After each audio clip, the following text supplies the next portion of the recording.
Sa tanan na dalaygon ng Dios sa tuwang pag-celebrate sa Christmas event na dili ta pareho o pagtuo. But we have to say only one God. Ang ako ang i-deliver, ako ang i-contribute karon as a speaker of this morning ay mahitungod kini sa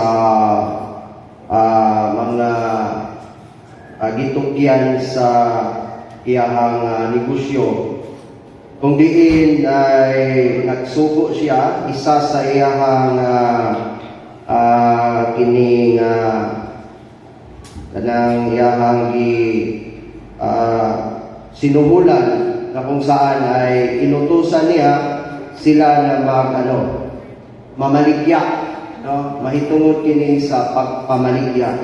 Pero kini siya usa kini siya katao na kung saan ay siya ang gustong bibili sa buong arkipilago ng Pilipinas. So, behind of the story, naa siya gisugo ang pamaligya o mga buslot na pupot. So, ang giingon niya nga mamaligya mo o buslot na pupot dili dito sa mananagat, kung dili dito sa bukid atong tapasirong tubo, mangunahay, mananggiay, o uban pa. So, to make it the story short, mga kaibigan, kini siya, daghan siya gisuhulan o giutusan nga mamaligya. Pero, sa kadaghan, pito ragid kabuok ang ibalik sa iyaha o nag-ingon nga maora ni among nahalin. Ang uban wala nagbaligya. Kahit buslot man, napukot, diba siya? Kung buslot pukot, siguro murag laing sa nagbaligya, no? So, sa kadaghan, pito ra ang ibalik sa iyaha. Mao'y nagbaligya.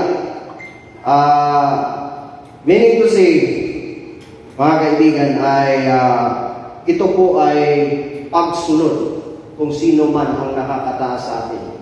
Instead na mamaligya itong uban, kung sa ilang buhat, kiingon nila sa ilahang amo. Among amo ay buot, nagpabaligya o pupot sa bukid pa yun, puslot pa yun. So to make ini issue, no, daghan o gibato sa iyang wan, wala nila gituman ang gimando sa ilahang nakakataas, which is ang ilahang amo. So, to make it the story short, mga kaibigan, ay kung unsao na to isip nga kita naa sa pagtrabaho sa panggobyerno, kung sino man yung nakakataas sa atin, how do we to keep the information inside na hindi siya lalabas? No, ganun po. So, paano natin sundin ang utos? Yung tinatawag na buslot ay andam baka musunod.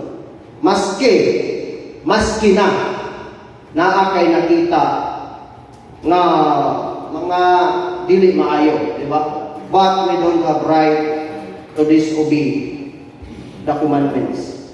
Maski naman, no, even ang Ginoo, kung ingno na to, even the Bible, na among diya, igo lang nilili si tinta katao, gihatulan sa Ginoo, nga sila pagapatyon, tungod walay pagpugod. So kung kita subuon, pinaagi sa ato ang commander, sa ato ang leader, magpailalong gitang tanan.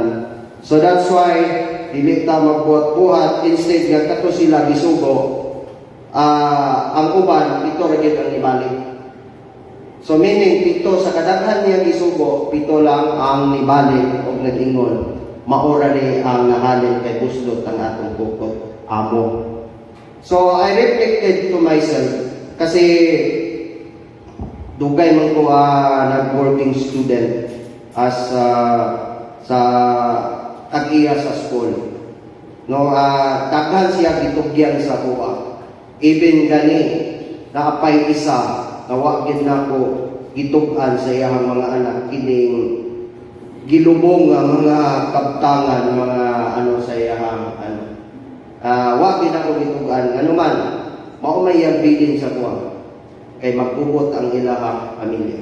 So that's why dili ta isip na sa pagtrabaho na to atong kasing-kasing dili ta makatuon kung sino man yung nakakataas sa atin, kundi susundin lang natin yung utos. That's why to deliver this mga kaibigan in chapter 3 verse 1 to 7 in the Ecclesiastes, lahat po tayo ay may kapanahunan sa lahat.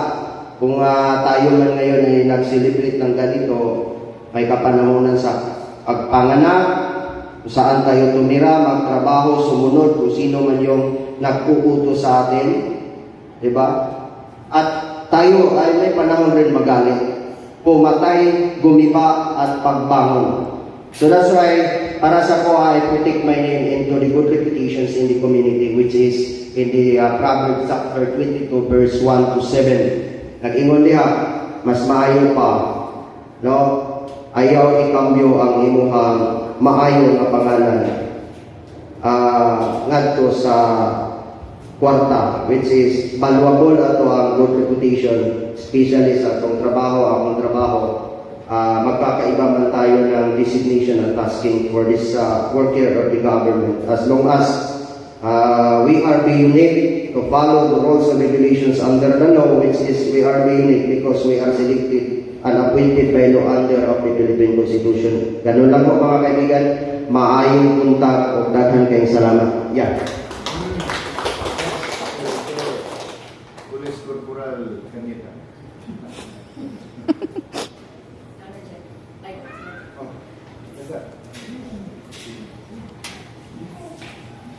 Video no? Ang sistoy.